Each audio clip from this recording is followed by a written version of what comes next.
Assalamualaikum warahmatullahi wabarakatuh. Waalaikumsalam warahmatullahi wabarakatuh. Para sedulur KB dimanapun berada, mana orangnya? Ini di hari ini alhamdulillah qadarullah, izin Allah Subhanahu wa taala, nggak sangka nggak duga kita bisa ketemu lagi di channelnya guru kita Ustadz Danu official channel, juga di channelnya Asep Hidayat Official Channel. Asep Hidayat Official Channel, juga Tung Family Channel, juga Hasan Bisri BFC, Insya Allah Dan Goib Channel. yang tentu Allah channel nggak disebut ya. Insya Allah channel, kapan tahu dah. Yang tentu banyak sekali hikmah, banyak pelajaran, silaturahmi nambah berkah, dan mudah-mudahan dengan melihatnya channel dari guru kita dan guru-guru yang lain ini pertanda bahwa Allah masih panjangkan umur kita. Amin ya robbal alamin. Tentu banyak sekali kegiatan, banyak sekali sesuatu yang kita sebelumnya bisa jadi sering dengar tapi nggak tahu maknanya. Kita juga boleh jadi mungkin sering lihat tapi belum tentu itu betul adanya. Dan boleh jadi mungkin kita ngerasa baik, kita ngerasa soleh, kita ngerasa manfaat, kita ngerasa paling banget kali dicintai oleh Allah, padahal itu semua ternyata belum tentu. Nah, ini hari kebetulan karena memang saya termasuk salah satu murid yang agak durhaka. Astagfirullahaladzim. Aku gak berani. Aduh, beri ya, karena jarang banget ketemu guru saya ini. Pengakuan dosa ini. Pengakuan dosa ini, hawanya males banget gitu. Aduh, entah kenapa saya juga harus banyak konsultasi sama guru nih. Di awal pertama saya ketemu sama guru, saya pernah muntah. Terus saya juga pernah loncat-loncat, ternyata memang ada kuda di diri saya. Dan saat saya ngevlog bareng sama Ustadz Asep Hidayat, ini ada rasa panas di dada saya. Nah, ataukah itu mungkin pertanda bahwa saya emosional? Ataukah mungkin emang saya soap banget orangnya? Nah, tapi ini harus dibedah sama guru saya. Tapi terlepas dari itu, saya pengen tanya dulu ke teman-teman, pernah nggak sih Jiasan ngelihat orang yang kadang-kadang dia merasa soleh? Ya, kadang-kadang. Pernah lihat? Itu apa yang salah? Apa salah ya kelihatan kita? Apa salah orang itu? Ya, bisa jadi saya yang salah, bisa jadi orang lain yang benar. Oleh satu, saya tanya Ustadz Asep nih sebelum ke guru kita. Kita sudah melakukan kebaikan, ya enggak? Kita beramal baik, kita beramal soleh. Tapi orang hasad itu pandangannya ke kita selalu jelek mulu. Ada nggak begitu ngerasain? Ya, mungkin ada ya. Walaupun saya tidak bisa mengatakan orangnya itu gitu. Tapi mungkin ada gitu aja bahasanya. Masya Allah. Patung kan dilihat sama orang kayak nggak punya dosa nih ya. Hidupnya bahagia banget gitu ya, iya gak? Itu kan sangkaan orang padahal fitnah, bener kan? Nah, pernah nggak dianggap wah lu sok lu gitu, pernah nggak? Pernah. Mana ya? Nah, ketika dulu saya melakukan hal keburukan, kemudian saya mengatakan satu kebaikan, saya dibilang munafik lu. Oh gitu? Iya. Masya Allah. Jadi kita nggak bisa menilai orang itu menjustifikasi persepsi orang terhadap kita ya. Kita nggak bisa gitu. Jadi orang mau berpersepsi apapun sama kita tuh merdeka aja mereka. Iya. Merdeka aja kan? Wah, orang mau ngomong apa aja merdeka. Itu kan urusannya mereka. Itu urusan mereka. Iya kak. Yang jadi masalah urusan kita. Permasalahannya, iya kak. Baik menurut pandangan mereka itu bukan substansi dong. Ya kan? Jadi pandangan orang sama kita itu bukan substansi. Merdekanya mereka merespon kita, menilai kita, mengomentari kita itu substansi menurut mereka. Tidak bisa keadilan itu menurut pandangan yang maha kuasa, gitu kan? Nah, hari ini guru bicara tentang substansi pandangan orang itu baik itu seperti apa, bahagia menurut pandangan baik itu seperti apa, manfaat itu menurut pandangan baik itu seperti apa. Bagaimana itu sepertinya guru? Kita perlu nih guru, jangan sampai itu menjadi menyesatkan buat kita semua. Kayak kita orang soleh banget padahal ternyata kesasar guru. Nah, kan banyak yang model begini guru. Iya, sebelumnya Bismillahirrahmanirrahim. Jadi memang kita ini termasuk orang-orang yang kegeeran seringnya itu. GR, benar, GR. Jadi kegeeran itu apa? Umpamanya Allah itu menitipkan kita itu alhamdulillah bisa sholat, bisa berjamaah. GR bahwa kita itu yang ahli berjamaah, seperti itu. Kita bisa baca Quran, yang lain belum. Kita itu kegeeran, dia nggak bisa apa-apa, seperti itu. Banyak seperti kasus-kasus, nggak cuma di masalah-masalah ibadah aja.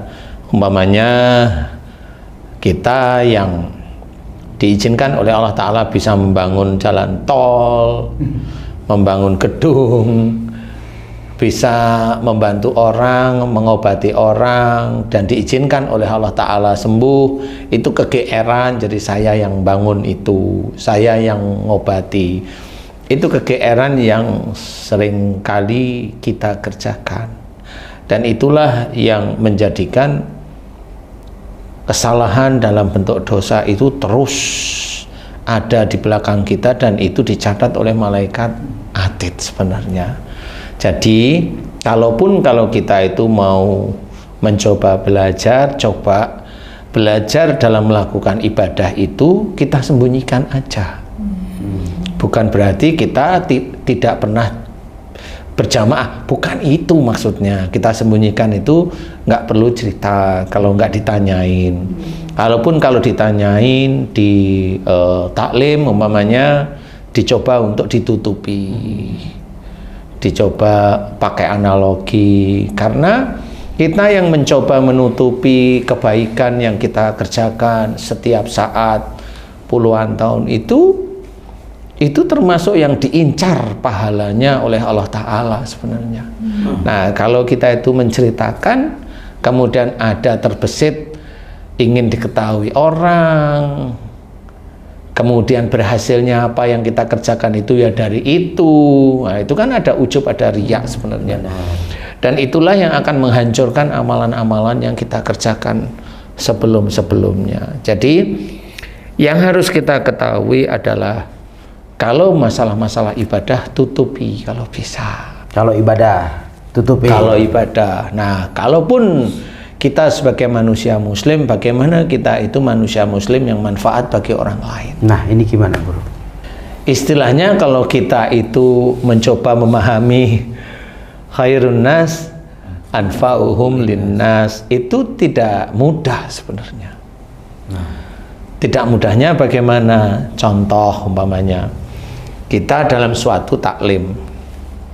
Di taklim itu kita tahu ada saudara kita yang emosional. Nah, di otak dan hati kita itu mencoba nanti dalam berkata itu tidak menyinggung hati dan pikirannya saudara kita yang emosional. Kita niat tidak menyinggung, itu dinilai oleh Allah Ta'ala kebaikan. Hanya sebatas menjaga untuk tidak menyinggung. Tidak menyinggung itu sudah manfaat, tapi yang tahu itu manfaat siapa? Hanya Allah. Sejauh itu ya, luar biasa. Memang, nah disinilah setelah kita itu niat untuk seperti itu, kemudian kita keluarkan melalui lisan kita. Betul kita jaga kalimat itu tidak menyinggung saudara kita yang lain, tidak menyinggung, dan kita itu kalimat per kalimat itu kita susun agar tidak menyinggung. Kita susun karena apa? Karena memang saya tidak mau menyinggung saudara-saudara saya, dan saya juga belajar berkata yang baik, yang dimana ini saya niatkan lillahi ta'ala. Nah, itu di dalam proses kita berpikir, kita berbicara, itu dinilai oleh Allah Ta'ala manfaat. Tapi ada umpamanya kita dakwah. Kita dakwah yang kita ucapkan, entah itu ayat Quran atau hadis Nabi, itu kan benar mamanya ya. Tapi pada saat kita mengucapkan benar, kita ada ujub, riak, sombong, selesai. Itu hanya kelihatan manfaat bagi orang lain, tapi belum tentu itu manfaat, karena nggak taunya orang yang segitu banyak yang dicari itu hanya ketawa. Jadi pada saat dia itu melantunkan ayat-ayat Quran, karena ayat-ayatnya itu nggak dijelaskan secara rinci, sehingga taklim itu nggak paham, ya nggak masuk. Jadi apa yang dia jelaskan itu hanya sekedar pengetahuan biasa. hanya pengetahuan biasa. Kalau itu dibilang manfaat, loh manfaat itu kan ada urutan. Bukan hanya dia mengeluarkan ayat, kemudian itu dianggap manfaat, belum tentu. Karena pada saat dia itu menerangkan ayat itu memang hanya sebatas tafsirnya ayat itu sendiri, ya sudah, itu biasa aja. Karena semua yang datang di taklim itu pasti sering sekali membaca Quran, sehingga itu menjadi hal yang wajar. Nah, di situ tidak bisa dikatakan manfaat. Nah, pada saat manfaat itu paling tidak untuk kita dulu, kita aja dulu, gitu. Kemudian bagaimana caranya kita itu dalam beradab, bersosialisasi, itu juga sama. Kalau umpamanya ada yang tua, ada yang ini, ada yang menghormat, hormat aja karena Allah. Hormat, oh dia lebih ini, ya saya hormat. Walaupun nasab kita tinggi bahasanya. Tidak ada persoalan. Kan ada orang gitu, nasabnya tinggi karena dia punya level, iya. Jadi orang tua yang cium tangan sama dia gimana tuh? Ya itu. Ya itu. Ya Kan sebenarnya ada. Bukan, kan kalau melihat ke situ kan sebetulnya ingat in akramakum indallahi atqakum. Iya, tapi ini pada kenyataan realita, anak muda dicium tangan sama yang tua. Kira-kira gimana kalau kita melihat dari adabnya gitu ya. adab gitu? Tapi kalau di Saudi jangan salah, orang tua yang mencium tangan anak. Iya sekarang kan kita ngelihat muka, iya enggak? Gitu. Nah artinya tata krama itu gimana sih? Apakah memang gini Ji, beda gitu. Kalau kita anak kecil kita kadang cium tangan sama anak kecil. Ini seolah-olah kita memuliakan, ya enggak? Nah ini tapi ini orang tua, yang tua gitu ya, dengan kita yang masih muda gitu ya. Cium tangan ente. Ya, ketika pun kita dicium tangan harusnya kita tarik gitu ya, sama ngelihat tuanya gitu ya. Tapi ini mah gitu sengaja. Nah, apa itu juga mah hubungannya dengan sifat, etika atau gimana guru? Tetap sebenarnya seorang umpamanya yang grade-nya dia itu yang muda lebih tinggi daripada yang sebenarnya sudah umur. Iya.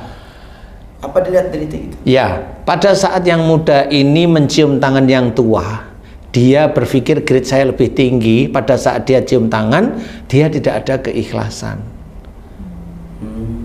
Dia hanya dunia aja, mencium tangan. Tetapi kalau ada rasa keikhlasan dan hormat, itu sudah menjadikan pahala. Menjadikan pahala insya Allah seperti itu. Nah, yang seperti itu sulit, karena itu hubungannya hati dengan pikiran. Kalau memang dia merasa grade-nya tinggi, biasanya nggak mau, kecuali ketemu sama yang sama-sama grade. Grade-nya sama-sama di situ baru. Nah, di sini enggak juga. Rasulullah Muhammad SAW tersebut itu juga malah hormat kepada rakyat kecil. Gitu.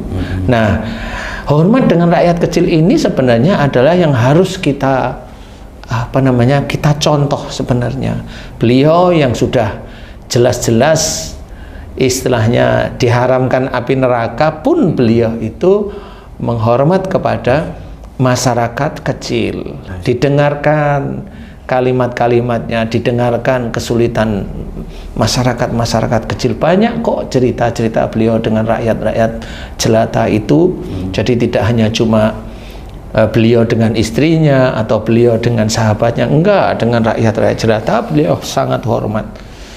Yang harus kita ketahui juga ada cerita dengan wanita Yahudi yang buta. Bagaimana beliau itu menyuapi, ya kan? Beliau menyuapi wanita Yahudi yang buta, dikunyah dulu, hancur baru disuapin. Coba, itu kalau orang yang hidup zaman sekarang itu udah dimaki-maki itu wanita Yahudi buta itu pasti. Nah ini enggak, ini cerita itu jelas. Setelah beliau wafat, digantilah dengan sahabat. Si wanita Yahudi bilang apa? Kok kamu beda dengan yang kemarin? Dan pada saat beliau itu Rasul Muhammad SAW tersebut menyuapi si wanita Yahudi tersebut, wanita Yahudi itu menyuruh Rasul Muhammad itu agar tidak mau mengikuti Muhammad.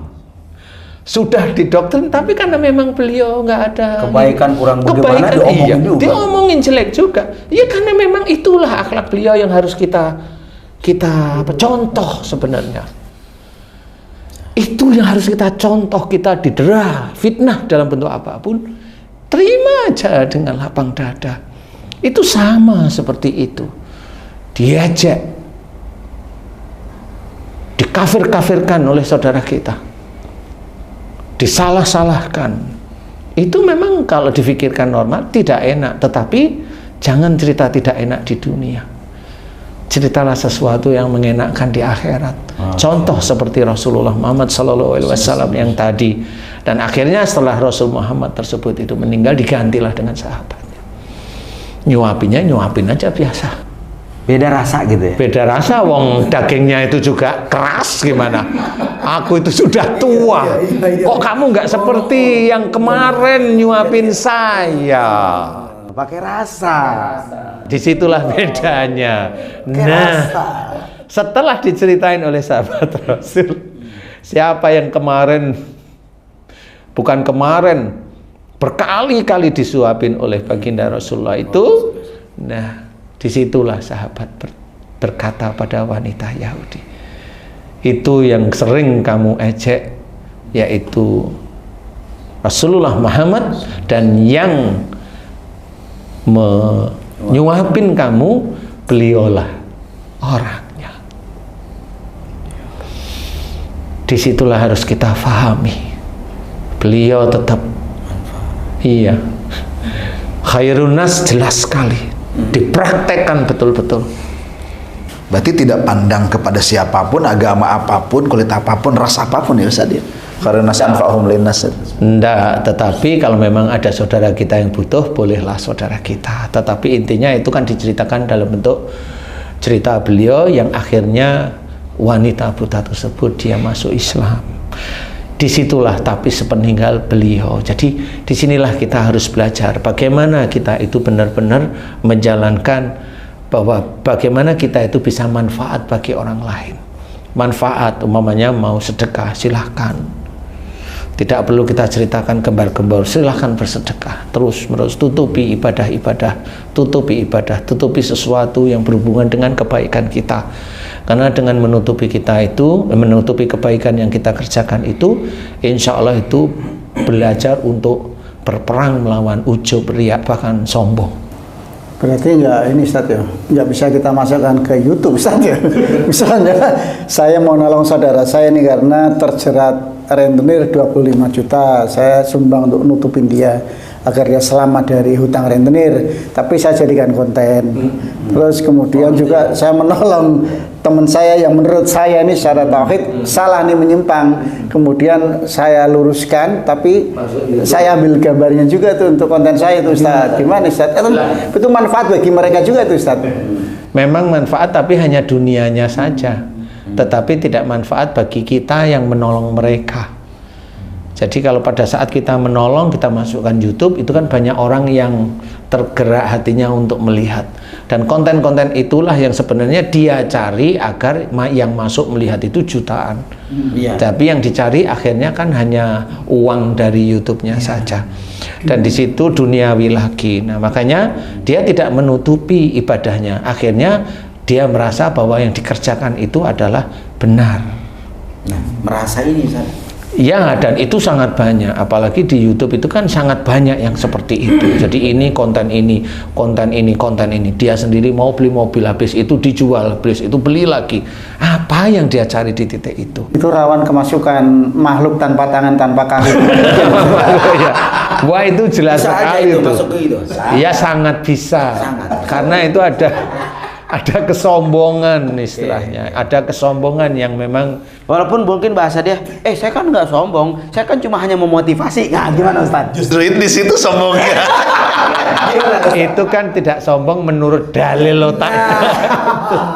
Kan kita tuh kadang-kadang merekedung menurut kita sendiri gitu.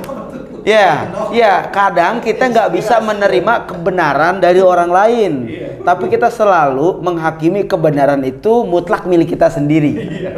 Bener nggak Ustaz? Bener. Bahasanya kok beli jelimet banget. Kasihan yang denger. Puyeng saya juga, nggak ngerti saya juga. Merkedeweng pokoknya Ustaz. Benernya kata dia doang gitu. Gimana kalau bongkar kebenaran orang? Kalau kata dia benar padahal itu sebuah penipuan, bagaimana itu? Sebenarnya kalau memang kita mau belajar beneran, memang ini sulit, tetapi harus kita kerjakan. Contoh umpamanya ada salah satu ayat Quran dalam surat Al-Furqan nih. Wa idza khatabahumul jahiluna qalu salama. Ini ayat ini memang itu berhubungan dengan hadis ya. Ini ayatnya artinya adalah, dan jika engkau disapa oleh orang tak jahil, maka katakanlah dengan penuh keselamatan. Kita yang disapa oleh orang jahil, Allah menyuruh doakan dengan penuh keselamatan. Kita yang disapa nih.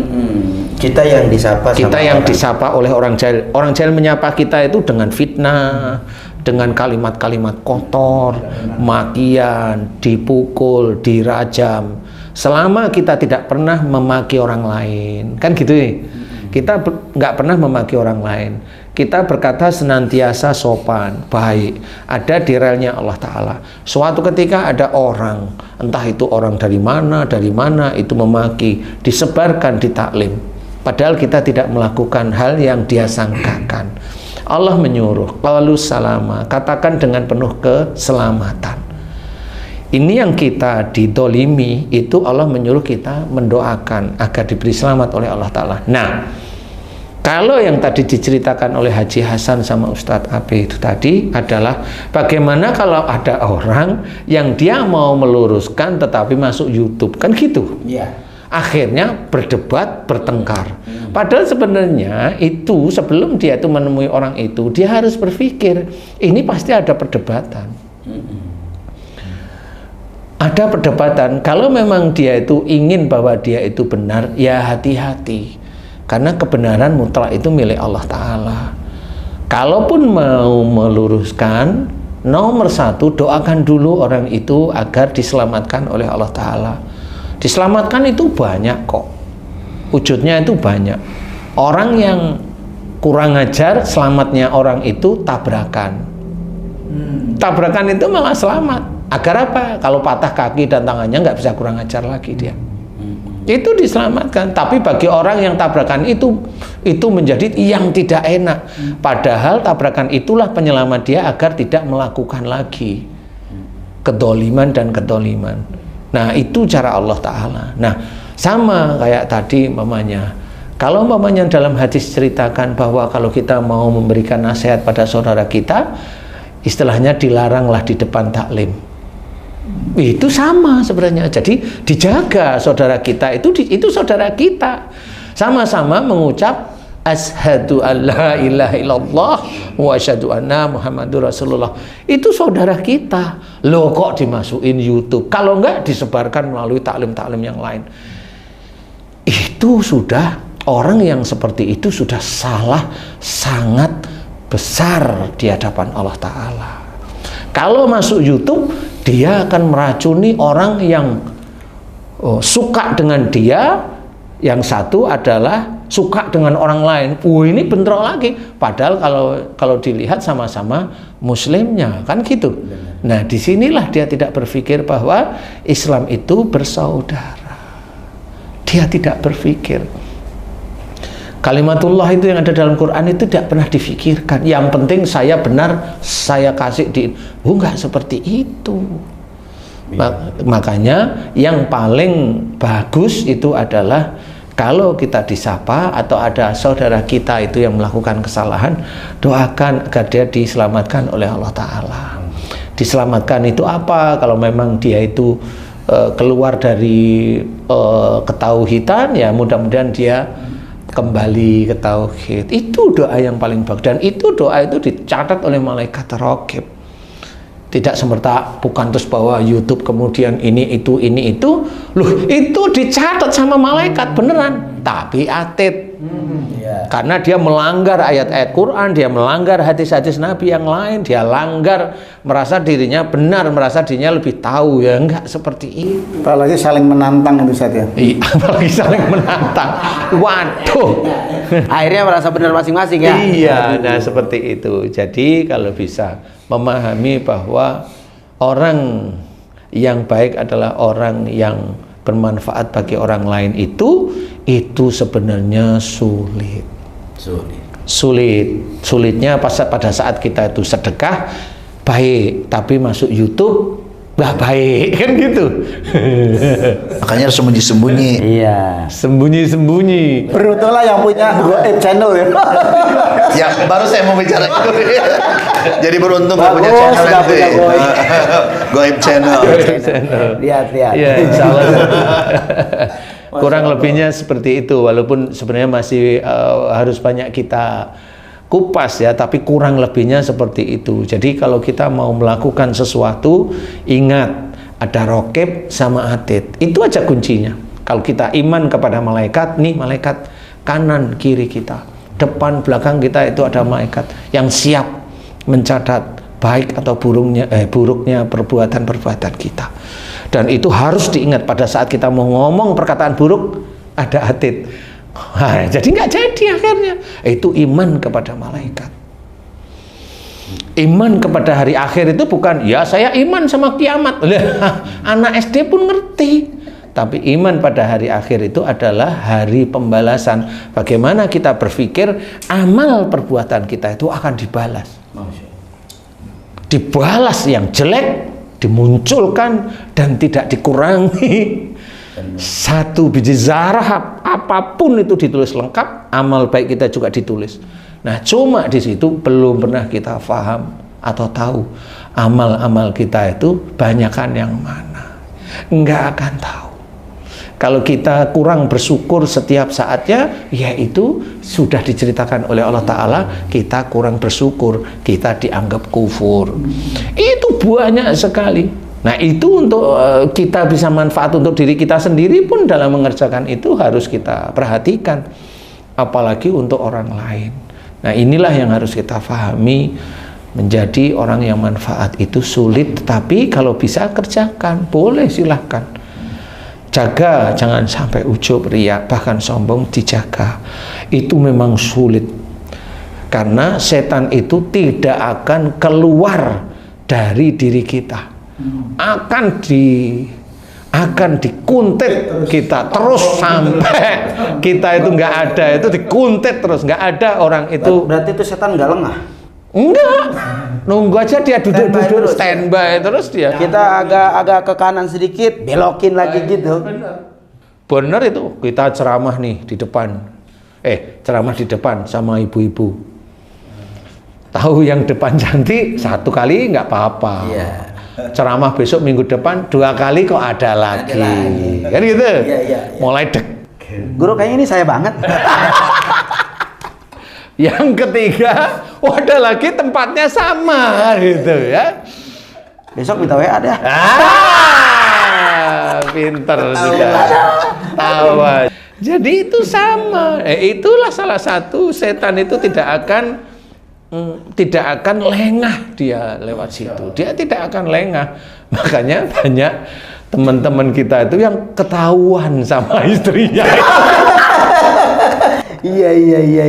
Ternyata berarti yang serem itu bukan setan. Apanya? Istri.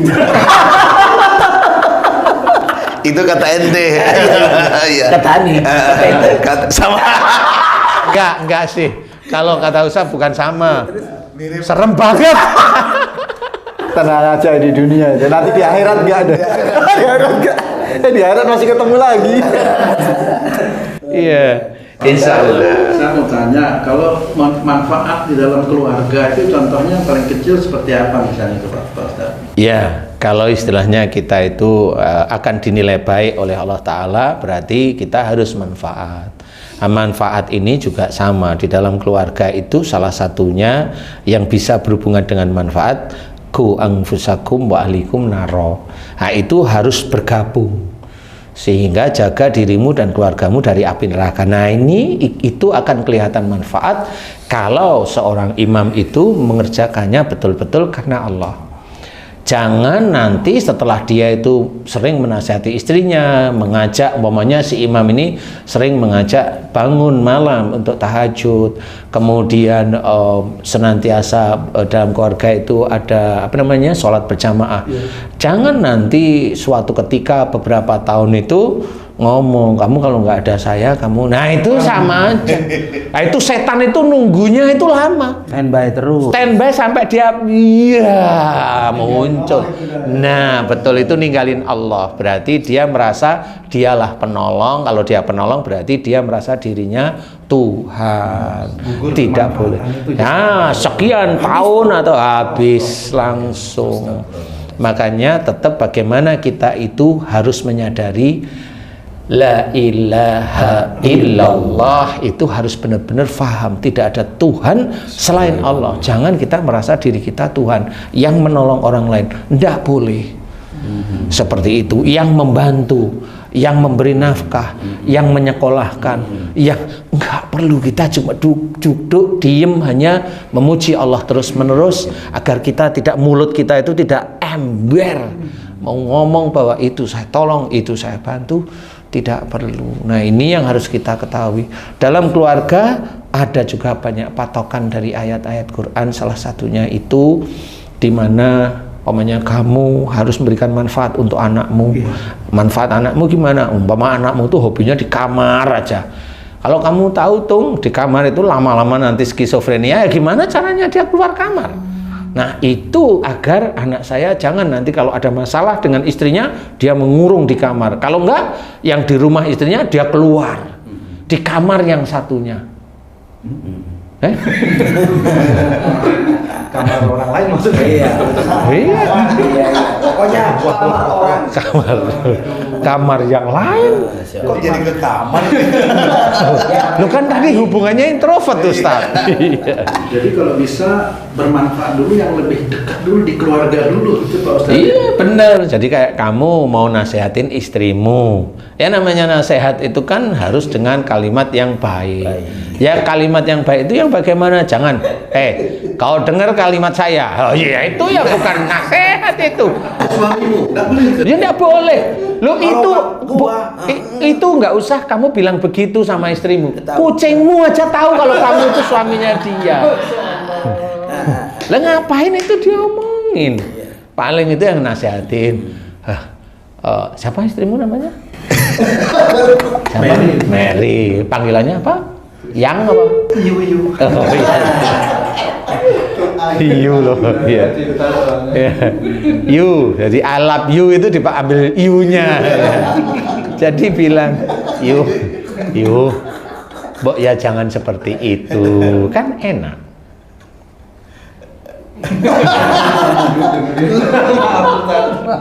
Kan gitu bisa ngomong yang baik. Yuk, Mbok jangan seperti itu. Dari tadi kamu mau setengah jam, 1 jam itu sudah ada istrimu, ada kamu geletakin HP, kamu lihat TV, sosok kamu lihat istri, lihat ini, kan tahu tuh anakmu. Ya, pikirannya. 1 jam itu kamu ngomong lah, yuk dari tadi aku kok cuma lihat TV, lihat wajahmu itu kok diem, Mbok ya senyum gitu loh. Aku tuh pulang ke sini pingin lihat kamu tuh senyum. Kalau kamu tuh berbuat kayak gitu, banyak di sana di Jakarta banyak yang berbuat kan gitu. Kalau senyum kan enak ini gitu loh. Nggak usah saya jauh-jauh udah nyari rezeki. Ya nggak perlu lah yang begitu itu. Itu sudah tugasmu cari rezeki. Kok ngomong kan gitu. Jadi tidak bermanfaat. Lah iya. Walaupun istri dan anak-anak ya. Lah iyalah ngapain? Kecuali kamu ngomong sama anak nih, suatu ketika anak ngeyel atau ini anak yang ngeyel, kamu hanya dari tadi tuh kok kamu ngeyelin bapak sih? Bapak yang ngalah sama omongan kamu, Mbok ya dengerin, bapakmu itu imam, bukan bapakmu itu malah makmum. Jadi kayak kamu itu ngimamin, saya yang dengerin, kan gitu. Kamu nggak boleh. Kamu tidak boleh, itu tidak ada hormat pada orang tua, dosa. Pelajaran Nah itu salah satunya seperti beda caranya. Itu tegas tapi nyaman diterima, kan gitu. Mudah-mudahan itu semua yang disampaikan Ustaz didengar para istri. Iya benar. Berarti itu mewakili curhat kita. Berarti mewakili curhatan kita. Hasan bisa muncrat itu. Alhamdulillah ya Allah. Mudah-mudahan istri saya dikasih hidayah. Amin ya Allah, amin amin amin. Jadi memang harus seperti itu. Ya kalau memang ngelanggar dikit, dempetin, jejerin, senyum-senyum, lihat mukanya, dilus-lus kepalanya. Dilus-lus, kamu itu tadi ngapain? Kan enak si istri itu memang walaupun dia tahu salah tapi ini salah nih. Tapi ya dengan kalimat yang enak, istri itu nyaman. Nyaman. Kamu tadi bilang begini, iya. Bilang begini, iya, itu salah. Jangan lakuin lagi ya. Iya, makasih ya. Ya, cium tangannya. Boleh silahkan. Kemudian tanya si suami. Ini sudah jam 9:30 malam, hadiahnya apa? Boleh silahkan. Tidur sana gitu. Loh, enggak, saya enggak ngomong, saya cuma tanya hadiah. Saya cuma ada hadiah situ. Tapi Ustaz kalau misalnya sudah dilembutin, sudah dielus-elus, makanya gitu. Mangkreng. Biasanya kalau istri normal itu mau lah. Ini siapa yang ini?